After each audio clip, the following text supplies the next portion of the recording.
Во оваа епизода ќе се запознаеме со стратегиската оцена за влијание врз животната средина.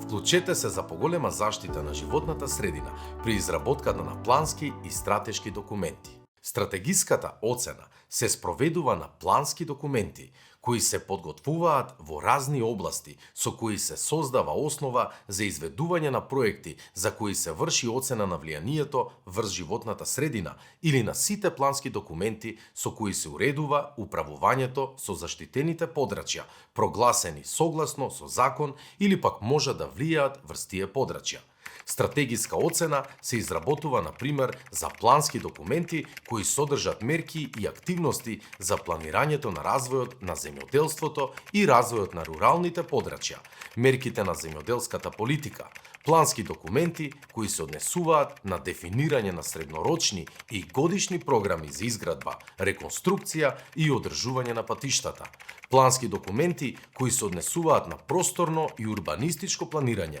на територијата на државата, општините, градот Скопје и општините во градот Скопје и слично.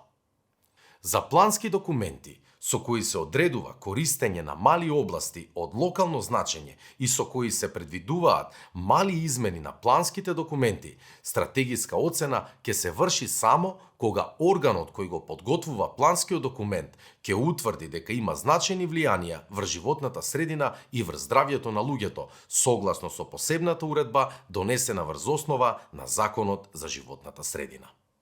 Критериуми врз основа на кои се определува дали определен плански документ би можел да има значително влијание врз животната средина и врз животот и здравјето на луѓето се следните.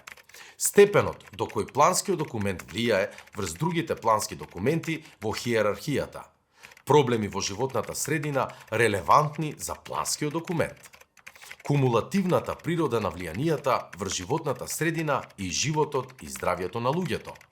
Построги стандарди за животна средина или гранични вредности на емисии. Во одлуката со која се определува дали одреден плански документ би можел да има значително влијание врз животната средина и животот и здравјето на луѓето се образложува одделно секој од претходно наведените критериуми. Органот кој го подготвува планскиот документ е должен да донесе одлука за спроведување или одлука за неспроведување на стратегиска оцена во која се образложени причините за спроведувањето, односно неспроведувањето, согласно со критериумите кои претходно ги споменавме. Органот кој го подготвува планскиот документ е должен да ги определи органите засегнати од имплементацијата на планскиот документ и да ги консултира истите при донесувањето на одлуката за спроведување, односно на спроведување на стратегиска оцена, како и во текот на спроведувањето на стратегиската оцена. Органот што го подготвува планскиот документ во рок од 5 дена од денот на донесувањето на одлуката за дали треба да се спроведе или не стратегиска оцена, заедно со формуларите кои ги пропишува Законот за животната средина, е должен да ги објави на својата веб страница.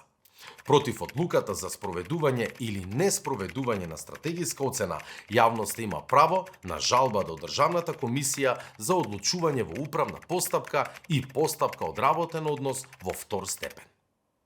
Органот што го подготвува планскиот документ во рок од 5 дена од денот на донесувањето на одлуката за спроведување или неспроведување на стратегиска оцена, заедно со формуларите кои ги пропишува Законот за животната средина, како и другите придружни документи, е должен да ги достави до Министерството за животна средина и просторно планирање. Министерството за животна средина и просторно планирање, доколку оцени дека се исполнети условите за спроведување на стратегиската оцена на планскиот документ или истиот има значителни влијание врз животната средина и здравјето на луѓето, ќе донесе решение со кое го задолжува органот што го подготвува планскиот документ да спроведе стратегиска оцена на истиот. Против ова решение, засегнатата јавност, како и органот што го подготвува документот, имаат право на жалба до Државната комисија за одлучување во управна постапка и постапка одработен однос во втор степен. Кога е потребно спроведување на стратегиска оцена на влијанијата врз животната средина, Органот кој го подготвува планскиот документ изготвува извештај за стратегиска оцена на животната средина пред да биде истиот доставен на усвојување од надлежниот орган.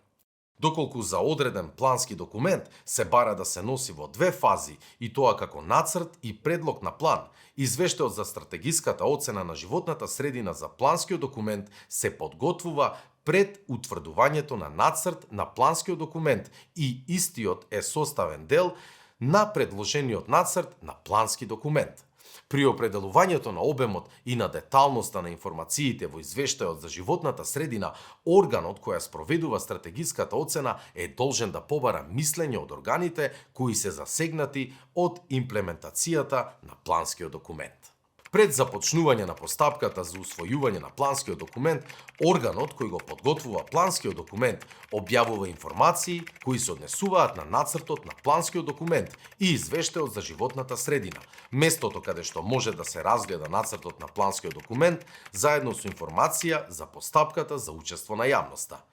Министерството за животна средина и просторно планирање и органите засегнати од имплементацијата на планските документи, правните и физичките лица и јавноста може да го достават своето мислење во врска со нацртот на планскиот документ и извештајот за животната средина до органот кој го подготвува планскиот документ. Органот кој го подготвува планскиот документ е должен при неговата изработка да ги земе предвид добиените мислења. Извештајот од консултација со јавноста се подготвува врз основа на посебната уредба со која се уредува учеството на јавноста, а која ја носи владата на предлог на Министерството за животна средина и просторно планирање.